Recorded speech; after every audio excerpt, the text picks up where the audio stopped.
Yirmeyahu, chapter 4.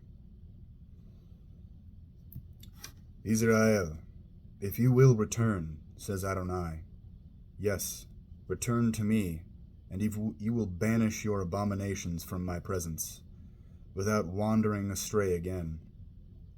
And if you will swear, as Adonai lives, in truth, justice, and righteousness, then the nations will bless themselves by him, and in him will they glory.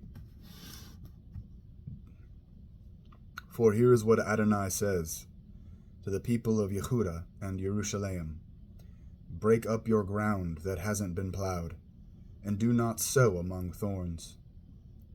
People of Y'hudah and inhabitants of Yerushalayim, circumcise yourselves for Adonai. Remove the foreskins of your heart, otherwise my fury will lash out like fire, burning so hot that no one can quench it, because of how evil your actions are. Announce in Y'hudah, proclaim in Yerushalayim, say, blow the shofar in the land, shout the message aloud, assemble, let us go to the fortified cities, set up a signal towards Zion, head for cover without delay, for I will bring disaster from the north, yes, dire destruction. A lion has risen from his lair. A destroyer of nations has set out, left his own place to ruin your land, to demolish and depopulate your cities. So wrap yourselves in sackcloth, lament and wail, for Adonai's fierce anger has not turned away from us. When the day comes, says Adonai, the king's heart will fail him, likewise the princes. The Kohanim will be appalled, and the prophets stupefied. Then I said, O Adonai Elohim, surely you have sadly deceived this people and Yerushalayim by saying, you will have peace, when the sword is at our very throats. At that time it will be said of this people and of Yerushalayim, a scorching wind from the desert heights is sweeping down on my people. It is not coming to winnow or cleanse. This wind of mine is too strong for that. Now I will pass sentence on them. Here he comes, like the clouds, his chariots like the whirlwind, his horses faster than eagles. Woe to us, we are doomed. Wash the evil from your heart, Yerushalayim, so that you can be saved. How long will you harbor within yourselves your evil thoughts? For a voice is announcing the news from Dan, proclaiming disaster from the hills of Ephraim. Report it to the nations. Proclaim about Yerushalayim.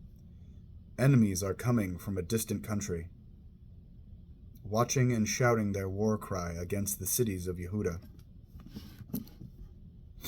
Like guards in a field they surround her, because she has rebelled against me, says Adonai. Your own ways and your actions have brought these things on yourselves. This is your wickedness, so bitter. It has reached your very heart. My guts, I'm writhing in pain.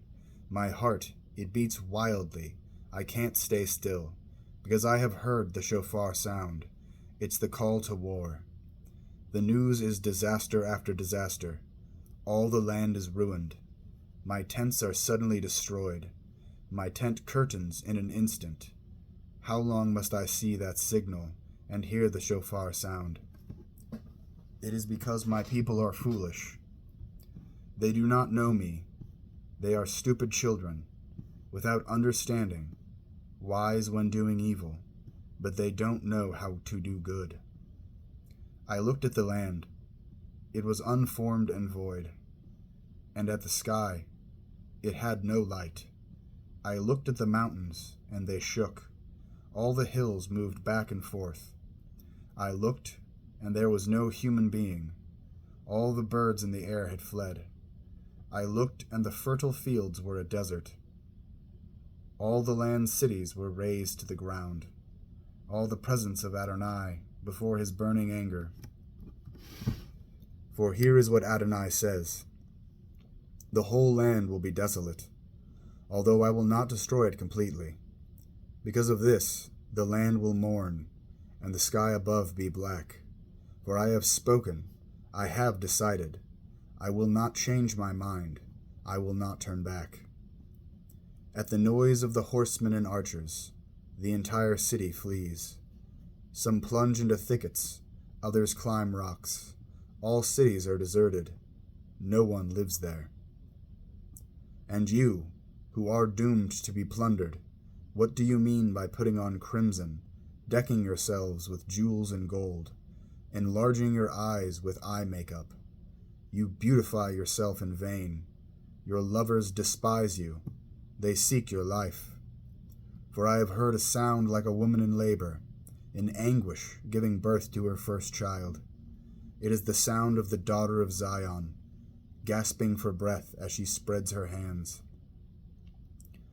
Woe to me! Everything in me is so weary before the killers.